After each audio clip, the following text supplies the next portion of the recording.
Hello there, everybody! It is I, Tony, aka TTBurger88, and welcome back to another episode of TTBurger Rants. With me once again is...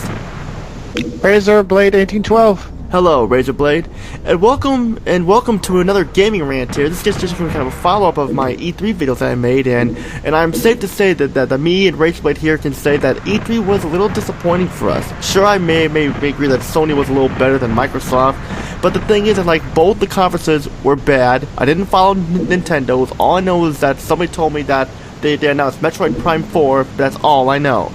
And today's rant is going to be on the game industry of today, and we have a lot to say here because remember back in the day when I'm going to ask Razorblade here a question.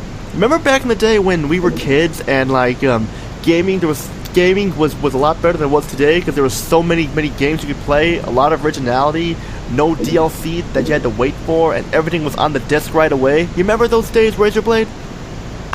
Yes, those were some awesome days. Yeah, I remember the awesome days of the PlayStation 2, and stuff like that. Being able to bring home a game to play with everything already in the disc, unless you had to unlock the stuff except when you had to unlock stuff when beating the game, but that was different. Nowadays, what is gaming these days? How can we sum up gaming these days today, Razorblade? What is the best way to describe gaming these days? Oh, I know. Pretty much a waste of time. Gaming has changed so much since we were kids to the point where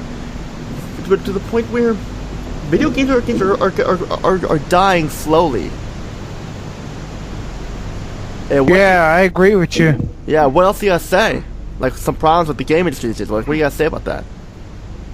Well, the fact that games get rushed out the door, games get overhyped for nothing, that to the point where they should be praised, but then they, of course, would be rightfully panned, of course, like No Man's Sky, and the fact that DLCs had to come to finish these games.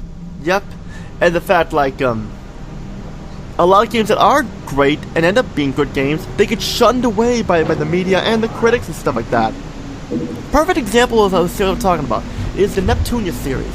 A lot of people on my channel know that I'm a big fan of the Neptunia series, like Hyperdimension Neptunia, and like and stuff like that. It's a series made by Nis America and Just Games and stuff, where it's a JRPG. Actually, it was made by Idea Factory and Compile Hard. Well, yeah, but Nis America had some involvement with it, so I'm just putting them on the list there. But the thing is, it's like those games get shunned because of the girls in sexual outfits and such, and because I remember GameSpot.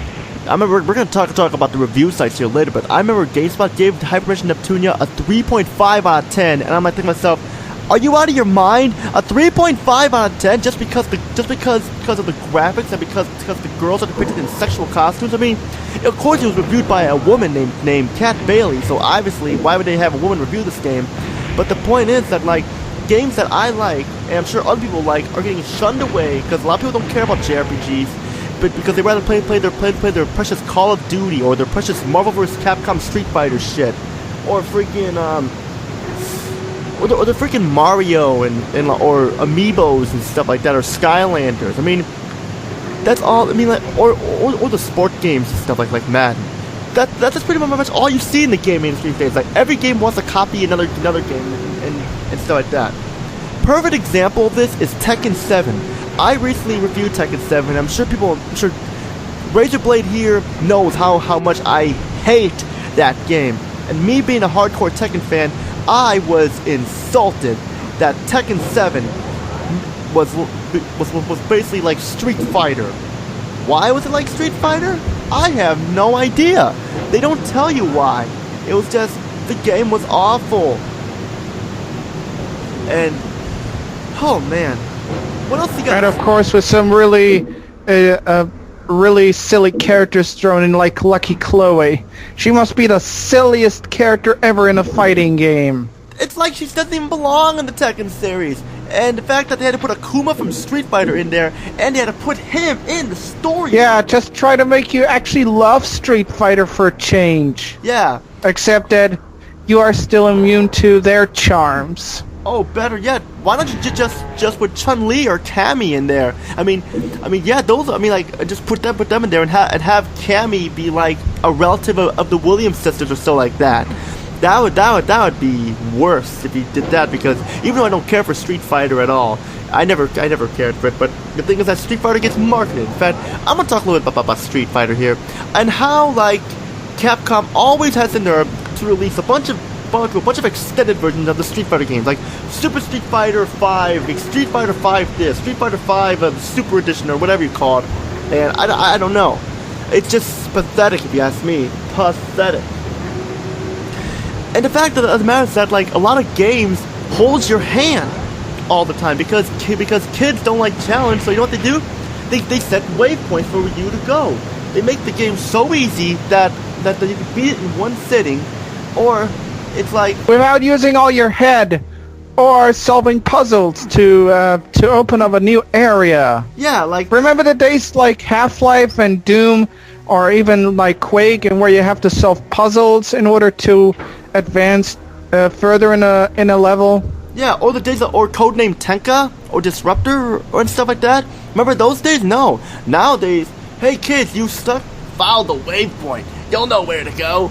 I mean, I can understand some games have waypoints like Crazy Taxi and stuff like that, because those are necessary because those type of games you need to follow the arrows like that. Yeah, because these are driving games, of course, and even the GTA games, of course, have waypoints that, of course, that tell you where to go.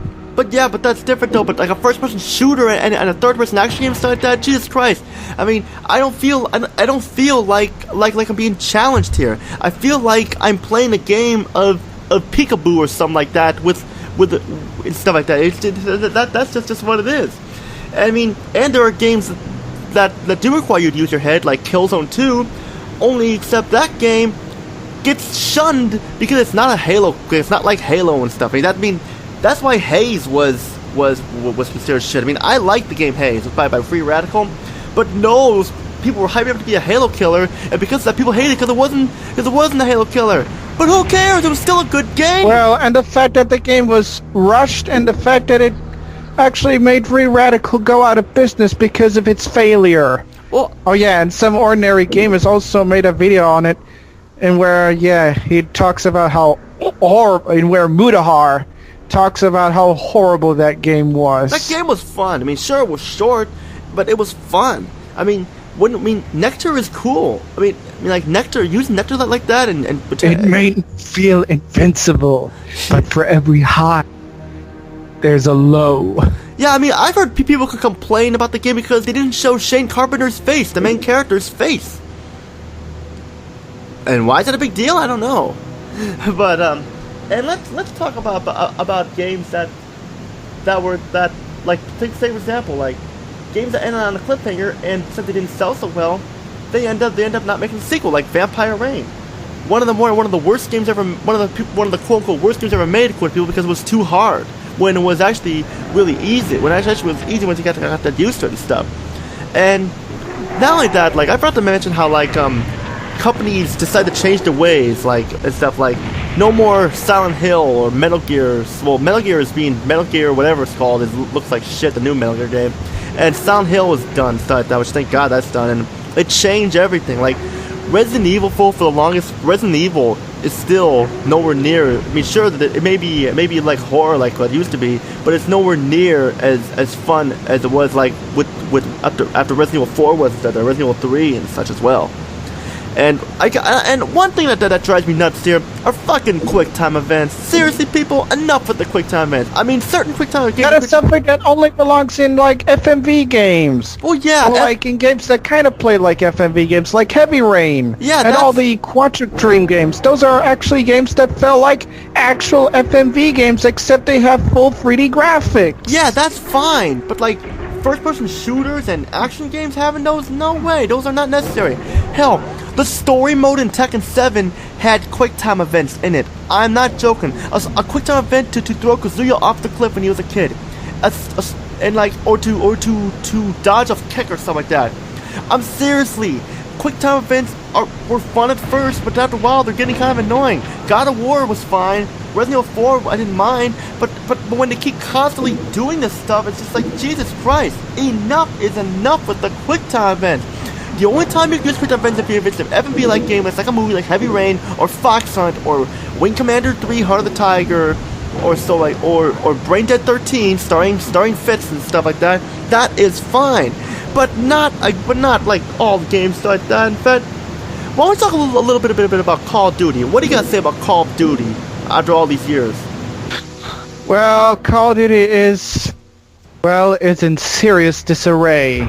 Yeah, they fucked up so badly that they're going back to the World War II era and stuff like that, which I kind of just say I kind of want to see how that turns out, but I'm kind of concerned what Activision's gonna do, because I just don't know what they're gonna do, because like they already alienated most of their original fans by going to Modern Warfare and releasing game after game after game, because they know people are dumb, no kids are dumb enough to buy that stuff. And so that's what they pretty much do. I mean, they know their games are bad, but they know kids are dumb enough to buy them. So what they're gonna do? They're going to buy them. But now let's talk about the review sites. What do you guys say about the reviews? Like GameSpot and IGN stuff. Like, what do you guys say about those? These review sites are entirely corrupt. Yeah, it's almost like it's like that. Of course, that you are a cop and you're of course bribed by gangsters in order to turn a blind eye on them. Yeah, I mean, like, let me eradicate here. Let's elaborate here. I mean, let me say this. GameSpot and IGN used to be great when they had actual gamers who actually knew how to review game stuff. Then when Jeff Gerstmann got fired from GameSpot because of his review on Kane Lynch, because Eidos made GameSpot fire him because of his 6.0 review on them, which I think was a good score, but then since he didn't give a good score, he got fired and stuff.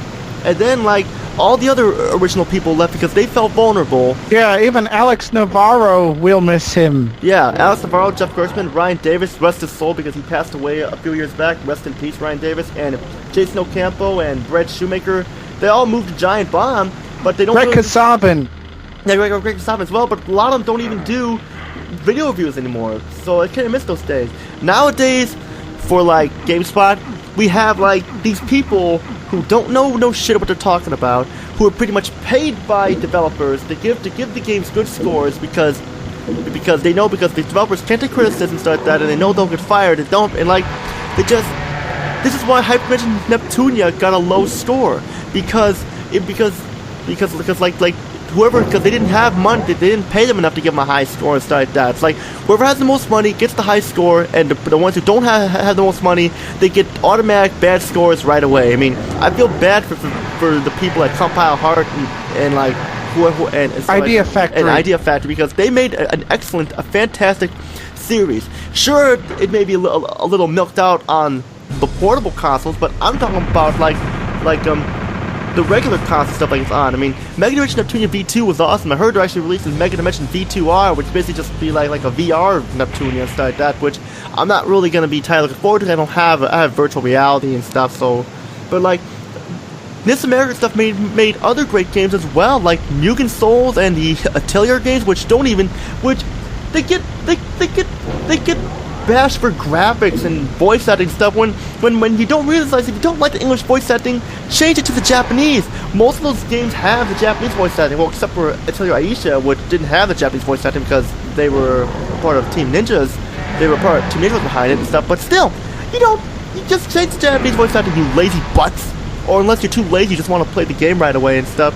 And the fact that, oh man, it's just, and IGN, don't even start on IGN. IGN, like, I used to agree that they were too hard on Sonic Unleashed, but I do not like Sonic Unleashed, so I'm okay with that. But they reviewed a pirated version of Alone in the Dark, which I'll admit Alone in the Dark 2008 was a crap game, but still, they reviewed a pirated game and nearly got sued for it, I heard, and just, yeah, I mean, and of course, like all of them are just basically, when you watch a review from IGN, it screams amateur, like it's a teenage kid review. It's almost like you're watching a teenage kid struggle to review a game, And of course, like game trailers, they shut down. Giant Bomb is still doing well. Classic Game Room, I still agree. Like, I still watch CGR Undertow and regular Classic Game Room. They're the best. Well, except that CGR Undertow is now defunct. What do you mean? It's been defunct for quite some time now, and there's no more reviews from them.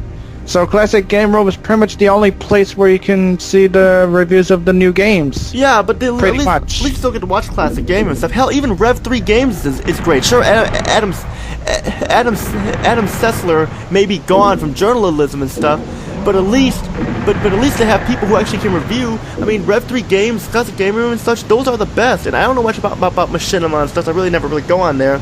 But I used to go to game trailers a lot. I mean, like, I used to stop caring about GameSpot ever since they got rid of like all the original people and stuff, and they kept hyping up all the shitty games like Call of Duty and stuff. That it's almost like watching an episode of American Idol where they get rid of all the good singers and keep the bad singers on there for TV popularity and good TV popularity and ratings and stuff. That's what it's pretty much like. I mean, be like, and no one else pisses me off. Gamers these days fucking agree with these critics from GameSpot and IGN. They can't go out and buy a game and give their own opinion on it. They have to sit there and agree with these critics. I mean, remember the days when you could just pick up a game and say, "Oh, this looks cool. I'm gonna buy it." And you bring it home, play it, and if you like it, you did, and it didn't matter what your opinion was. Nowadays, you have people just like, "Oh, this guy said it sucks. I'm not gonna buy it. Oh wait, he said it's good. I'm gonna go buy it. This is bad, but they say it's good, so I'm still gonna say it's good."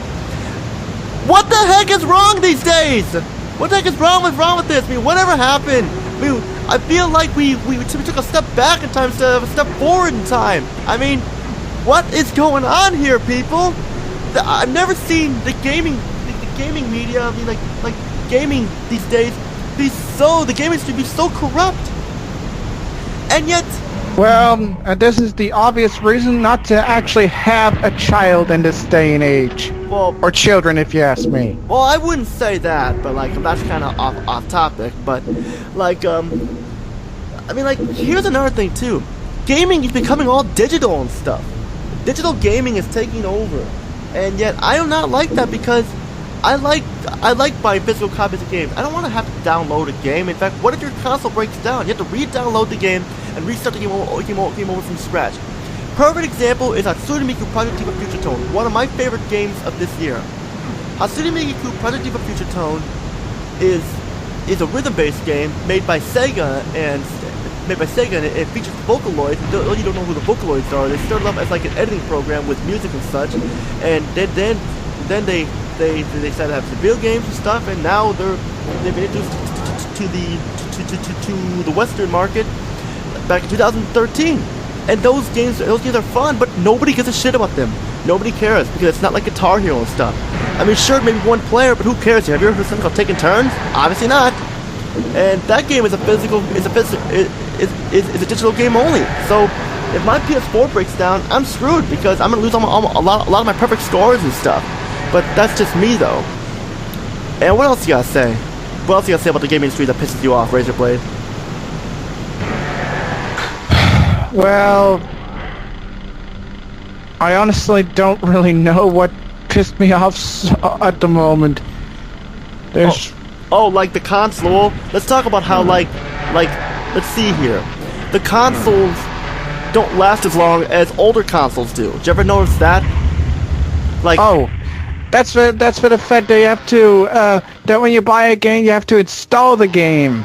Yeah, like if it's a PC game or sorts. Well, I mean, I never had any problems with my PS3 or PS4. Like my old PS3 bit the dust because something got fried in it and such. But it lasted for about from 2007 to 2013. So it lasted about 6 years. But then again, it was one of those fat PS3s. So those aren't more as powerful as the slim ones. I've had my slim one since 2012, and it's still mighty, it's still going strong. But here is the problem. Like, remember back when the 360 first came out, they were having a lot of problems ready to play. Remember the problems that the 360 was having? Yeah, the Red Ring of Death. Oh, not only that. when my friend, I was a junior in high school at the time, and when my friends were getting high school 360s, they were up till midnight. They got them at the midnight launching, and they were having problems like left and right. Like they would only play for like 20 minutes and have the problems. Like arrows would pop up on the screen, a bunch of dots would pop up, like white dots would pop up. The system would shut off on you at random times. It would overheat and it would catch fire. And even the disc can scratch itself. Yeah, and like the disc could catch fire. The system, and like pieces of the wireless controller were breaking off and stuff. And like there were some graphical glitches too, like several. Like when you're playing Perfect Dark Zero, instead of seeing like a tree or something, you'd see like a black hole, or the screen would go black. And sometimes the disc tray wouldn't open either. My brother and I, that's when I like 360. My brother and I went through 4 Xbox 360s. The first one lasted from late June till September of 2006. Let's see how many months that. Only like 3 months it only lasted. The second one lasted from September. That's till October. I mean, sorry people. So it lasted about 4 months. The second one lasted from October 2006 to like June of 2008. So like a little bit over a year. And then the third one we had lasted from June 2008 till like we'll say like till April 2010. That's a pretty short lifespan. And the newest one that we haven't had any problems with yet, but I don't know if my personal has it, but still. That's pretty bad that a console would only last you about 2 years. I mean, I can understand systems could be faulty, so that you have to get a new one, but that does not mean that it would last that short. I mean, my original PS1 isn't as powerful as it was before, but I can still play it and stuff. I mean, I've had my slim PS1, my original slim PS2, from 2007 for about 10 years. About almost 11 years, I'll say. And I've hadn't had any problems with it.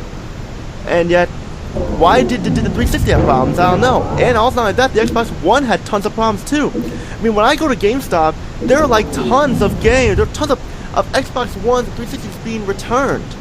I mean, it's only a matter I've heard Microsoft's going to abandon the consoles and focus on PC mainly and stuff like that. So that means Sony will probably win this console generation stuff, but now I'm gonna ask Razorblade here something. Will you get a new console when the next consoles come out? If not, and why? Well, I probably won't. Why? You gotta say why. Well, because I really wouldn't care about modern gaming anyway. Well, modern gaming, yeah, it's going downhill. But like, it's still a few good games out there and stuff. But like, will I get the next console like the PS5 or so? It depends. One, I don't have any more room for consoles and stuff. But here's the thing: if the PS5 was out and it's digital games only, you could forget about it. I am not going to buy that if it's going to be all digital stuff, because I feel like gaming is going to die very slow. I mean, people who watch E3, you saw what happened at E3. Like, these games don't look any interesting at all. Like, Days Gone, like, it looks like a generic zombie game. The Spider-Man game looks cool, but... Yeah, which I also predict that it's going to be banned in Germany. Yeah, well, yeah, I'm sure. Because, like, in fact, speaking of games getting banned are getting banned for stupid reasons. Like, Rule of Rose got banned in Europe and stuff like that because it involves an orphan girl and a dog, and the dog involves killing a dog and stuff. So it got banned, and yet the game was so overlooked that it demands outrageous prices on Amazon, like for about $170 and stuff. Luckily, I got mine for about $20 and so, and that's actually good because if I bought that thing now, I would have lost my mind. I would have lost it. But like, oh man. But like, no, I will not be getting a PS5 or an Xbox 2 or an Xbox 480 or 540, 720, whatever you call it. I'm not going to be getting any of that stuff. I mean, in fact, I also want to talk about how like game series that we used to like turned to crap. I'm like Tekken stuff and Soul Calibur. I don't know about you. I know Razorblade here has not played Tekken 7, but I'm sure he can agree with me that this is probably going to be the last Tekken game ever made. It's probably going to kill the Tekken series. I'm sure you can agree on that. Yeah, Yeah, and like Soul Calibur. Despite the fact that Tekken 7 has so many positive reviews. And I don't understand. Even Steam proves it. And I don't even understand why that game has so many good positive reviews. It's because it's like Street Fighter, and people gamers these days love Street Fighter, so they gotta be power hungry to make special moves and stuff like that. I mean, Jesus Christ, the game was not good. I mean, GameSpot gave it an 8 out of 10, which is still too high. I just gave it a 9.5, that's way too high. But like, I'm insulted as a fighting game fan. But fighting games are even going downhill too. I mean, when's the last time we saw a great fighting game? Not since like Tekken Tag Tournament 2 or Soul Calibur 4 or something like that. There's like, Dead or Alive 5 is still kind of hanging in there and stuff. But like there's so much DLC that's getting kind of annoying. But like, I've noticed this as a big yeah, especially the fact that Dead or Alive 5 last round on the PC, it probably costs like €1,000 to actually buy the entire DLC packs and the whole base game. Yeah, and here's the thing, like, shoot, I lost it. Like me as a big fighting game fan, I haven't played a great fighting game in a while, and I'm a huge fan of fighting games, like Bloody Roar and Soul Edge, with Soul Blade here in the United States, and the original Tekken and stuff like that. And Mortal Kombat, but Mortal Kombat is still doing well, but I can't help but feel like they're going to screw up Mortal Kombat Bad 11 when it comes out, because they've already been like, because I kind of want to get Mortal Kombat 11 when it comes out, because I'm sure it's supposed to end the modern Mortal Kombat trilogy, which is great, but what are they going to do with that? And of course, like, basically the only fighting games that they made are 2D ones, such as like Blaze Blue and Arcana Heart and stuff, and what was something, and like Samurai Girls, whatever. Like the games from Arc System Works. I mean, that's stupid. I mean, I understand 2D fighters are popular, but 2D fighting games should be dead and buried. I mean, Arcana Heart 3 was not a good game. Even though it was an all-female fighting game, it still sucked, because it was just basically a generic 2D fighter like Blaze Blue, and that had an unlikable douchebag main protagonist called Ragnar the Blood Edge, and a whimpering female protagonist named Noelle Vermillion, who was the voice actress for Nepgear and Nepgear or Compa in the English dub of Neptunia, of the Neptunia games and stuff. But this is what gamers become, people. I mean, you know what? At this point, I'd rather go outside and look at a rock than play these type of games. I mean, sure, like I said, there are still some good games out there, but you have to dig and dig and dig. It's like the music industry and the movie industry and the TV show industry and stuff. You gotta like dig to find all the good things. Like in other words, we are living in a lost world. Yes, and it's like we are living in of course the future, which the Terminator films of course predicted, that we are in the future, and we are in a post-apocalyptic future, and where we both are the Capcom Resistance fighting against Skynet. And another problem is that when series ended on a perfect note, the developers decide to make more games in the series. Perfect example, Mass Effect Andromeda. I don't know if you ever played if you know anything about Mass Effect Andromeda with Razor Blade, but I don't know if you do, but let's just say that Mass Effect Andromeda should not have even been made. I mean, it was a flop. I mean, with the Shepard trilogy dead and buried and gone because it ended on a perfect note. I mean, this game, I didn't play it, but one of my good buddies played it, and he did not like it. I was watching him play one day, because like I went over to his house because I was watching him play it. The game was so bad that it makes Mass Effect 3 seem like the most amazing game ever since sliced bread. That's that's sad right there. But no, fans wanted more Mass Effect, so they made more Mass Effect. Now again, the series ended. Move on. Try other games. Quit sitting in the corner and begging for another game to come back and signing petitions to get games back. Oh, and let's not forget the sport games. The sport games. Man, sport games. I can't believe sport games are still even being made. Madden, FIFA. All this. That's what I wanted to say. FIFA, or PES. It's all the same thing. Why are you wasting your money on a sport game? Hell, all the sport games I own, I got rid of. Even NBA Jam Tournament Edition I got rid of, because I don't want to play sport games. If I want to play a sport, I'll go outside and play it. I mean, but people are too lazy. I mean, I don't mind. I mean, sure, people casually play sport games as like for fun. That's fine. But if all you're gonna play is sport games, that's stupid. I mean, like, it's like go play a real sport. But people are too lazy to play an actual sport, so they'll just sit in their room and play and just work out their thumbs. I mean, that's a big problem there. And of course, we can't forget the lying trails at E3. Like, this is back in 2005 when we were introduced to the Xbox 360. They showed a trailer for the 360 version of Madden NFL 06. It looked awesome, because it made you think that the 360 was that powerful. But oh lord, we were wrong. We were wrong. The game looked nothing like the trailer, and there was features missing from the game.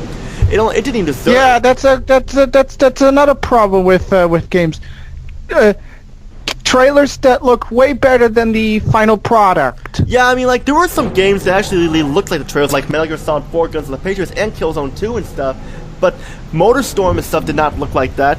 I don't know if this is Fall of Man's was like, but, like, just that, it's a bunch of generation of lies and stuff. I mean, this was back when the PS3 and 360 were both having their problems like that, but then, like when the PS4... the PS4, it needed a year or so to work. I mean, yeah, it had a bad launch and stuff, but who cares? 360 had a worse launch because of its problems, but it gets praise upon praise upon praise. And of course, like, yeah, pretty sad there, if you ask me, because, like, it's a generation of lies and lies and lies, and it's like, it even, not only have, I just don't know what's in the future. What will E3 be like next year? What will video games be like next year? We won't know.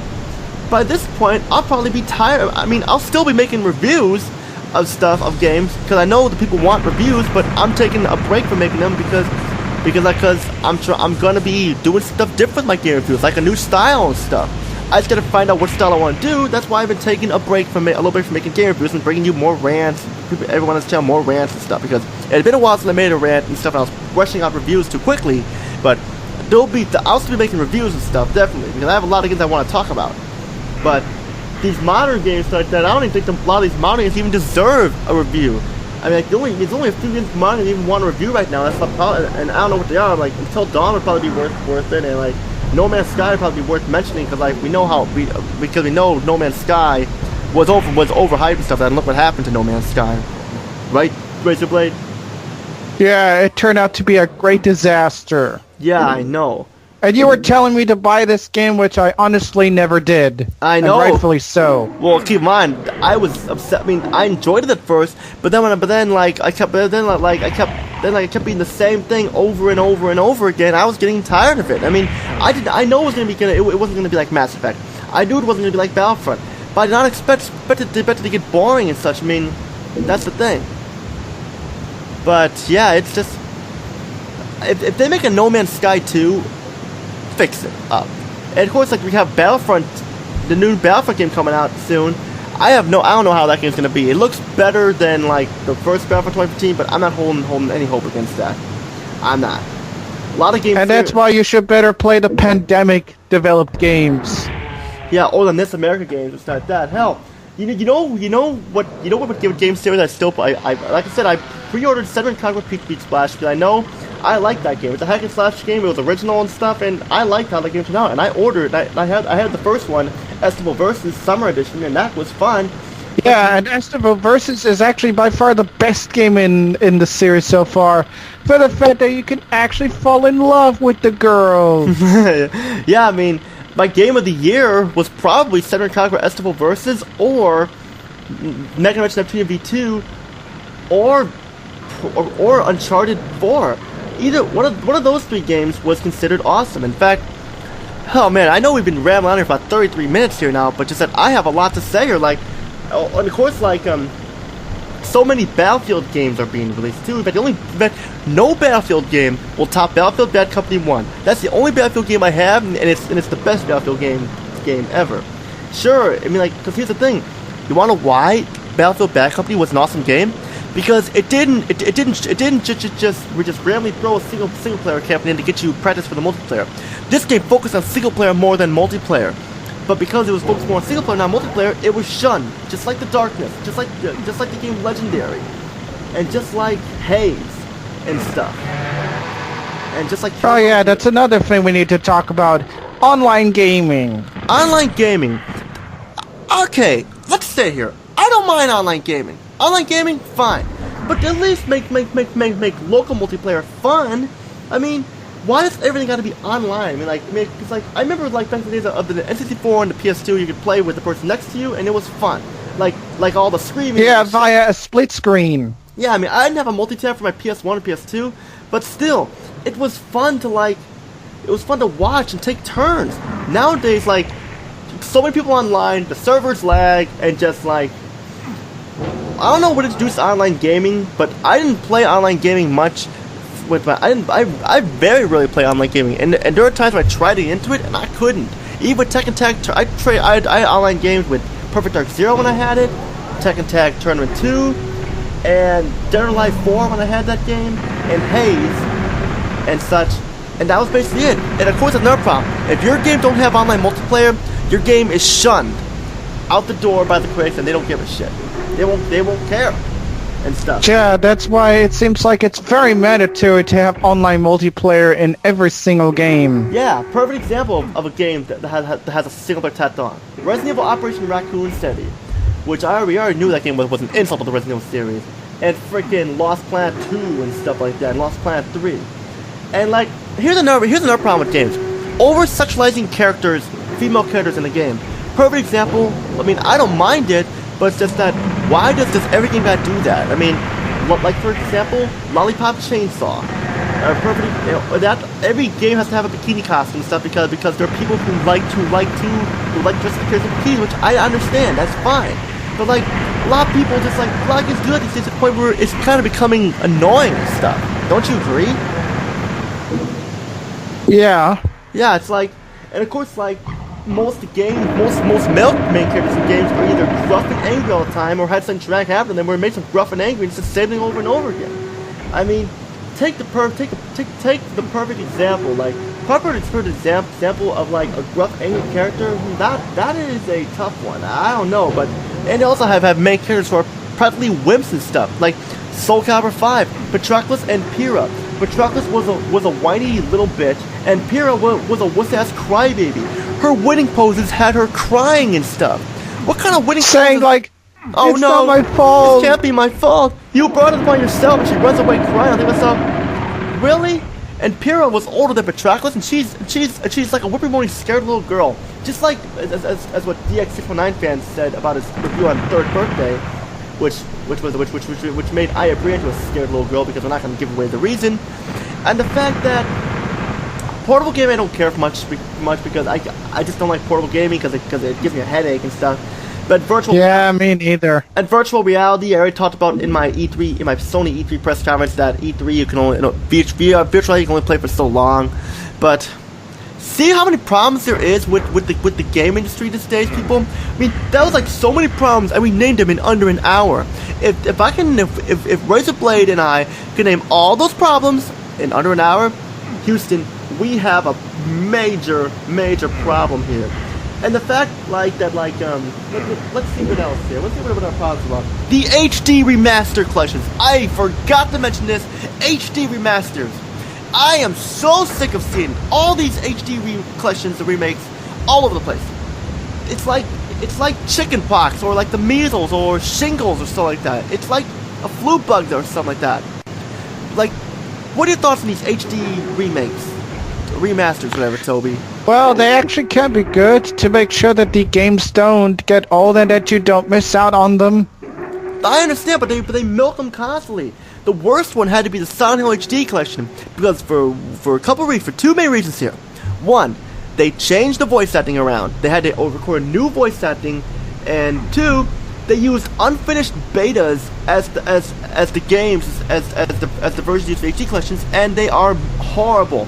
Buggy, crap, lighting problems, fog problems, where there's no fog, and you have the option to use most of the voice acting, most of the original voices for Silent Hill 2, but not in Silent Hill 3.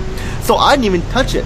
And you want to know why I won't touch that game? Because I have Silent Hill 1, 2, and 3, and they're all on the original consoles, and they're perfectly fine. They look better than they do in the HD collections, actually. and the fact that like if Silent Hill got milked for so much that they end up dying, it's only a matter of time before Resident Evil dies too, and like Call of Duty got affected so badly that the point we're back to World War II, but it's only a matter of time before that screws up too. Medal of Honor is gone.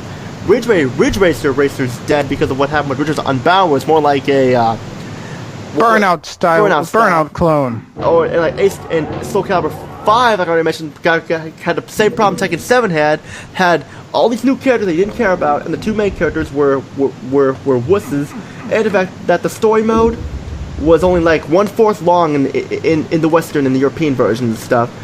And also Ace Combat 7's coming out, but I'm not sure how that's gonna be because I haven't keep it fingers crossed. It's gonna be shit. Let me tell you. I don't know. I have hopes for it, and like Final Fantasy 7 remake should be good, but but it's a remake though. It's not. Final Fantasy pretty much died after 10-2, and like but okay, and like. Of course, like there was another game series I was gonna mention. Like, oh yeah, like I said, Ace Combat is probably going to be shit. I was like, oh, and Tony Hawk is pretty much dead too. Ever since Tony Hawk Underground came out, it died. The series died. Been like, and then Tony Hawk Pro Skater 5 killed it. Well, Ride and Shred were horrible, but yeah, with that horrible board controller. Yeah, I mean, it looked cool. I mean, here's the thing. I would have gave the game a chance if I could use an actual controller, but I can't. I mean, it's like playing Time Crisis and you can't use the regular controller at all. It's like you need that. I mean, or it's like playing SSX using a snowboard controller, which I did have a snowboard controller for that I got for Christmas when I was 13, but I don't know I didn't use it much. Or it's like it's where they decide that all games have to use the Move controllers and all games have to be VR compatible now and stuff. That's how bad it can get. And I know I'm bringing up a lot more stuff here, but like I'm remembering more and more stuff about the game industry, people. That is pretty sad. And like, oh boy, I think I pretty much said all I had to say. How about you?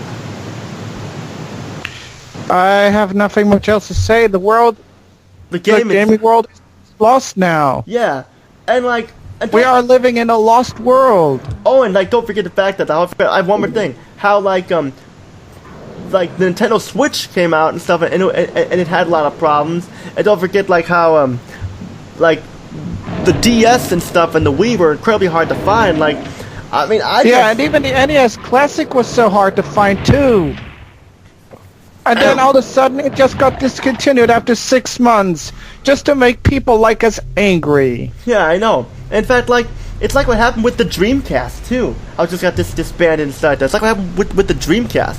In fact, some people were telling me, go buy a Dreamcast like that, but there's only 3 games I would have played on it. Sonic Adventure 1, 2, and Soul Calibur.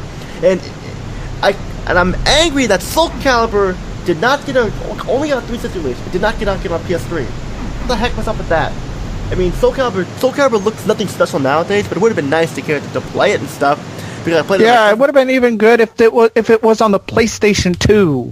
Yeah, but we got Soul Calibur 2 and Soul Calibur 3. Soul Calibur 3 was shunned away, and Soul Calibur Legends was awful on the Wii. But like, and of course, like, I don't know. In fact, Kingdom Hearts 3. I actually kind of want to. I'm actually gonna try and get into the Kingdom Hearts games. I know you weren't a big fan, but I'm actually gonna try and get into the Kingdom Hearts games because like they're exclusive. Yeah, actually, I wanted to actually like Kingdom Hearts actually, since I was pretty harsh on it. Yes, you could call me a hypocritical son of a bitch. Yes, I get it. You can call me it too, but just that I kind of want to try it out. I own both games. I got the first game, but I never played it. But my brother got the second one. He played. I don't mind playing them, and yet I just thought a lot of games that we like these are now being very kid friendly, like Frogger and Rayman and stuff like that. I'm sure. Croc. No, Croc. Klonoa. Klonoa was very kid friendly now and stuff like that. But like Frog, it's just like, oh god, like. Oh yeah, Crash Bandicoot and Spyro. Gex. All those games, in fact, Crash Bandicoot is coming back with their Insanity trilogy, whatever it's called, like the original trilogy. But I really already own the original games. I don't need to play them again. I don't need to, people. I'm sorry. But holy shit, a lot of games. In fact, Spyro is probably pretty much dead. Still with Skylanders start with that. But I want to talk about Skylanders still a little bit in Amiibo. Why do we need toys for games? I mean, why do they gotta do? Like, that's the last thing I do is buy a freaking game so I can use toys and so I can I want to buy a game to collect toys. Gee, that's so lame. Why don't you just pick a character and stuff, and that'd be cool. And Spyro's design, the first Skylanders Spyro's Adventure game, was terrible. It was basically the only Spyro in that first game. Why? Because to market Skylanders and stuff, and such. And like, I don't know what else to say. I've been around for about almost 45 minutes. I think I ran around long enough. And that's pretty much it. I know this was probably one of my longer videos, but as I said, just wanted to get something out. Just wanted to just haven't done a rant like this in a while. And Razor Blade here is great. Is a great ranting partner and a good friend. And I know he wanted to make a video on this. So you know what? That's pretty much all I gotta say. I'm sure Razor Blade doesn't have anything else to say, right? No. Nah, that's pretty much all we gotta say. This is Tony, aka TTBurger Rants, and Razor Blade 1812. Peace out, and hope you all have a great day. And stay tuned because there's more videos coming along the way.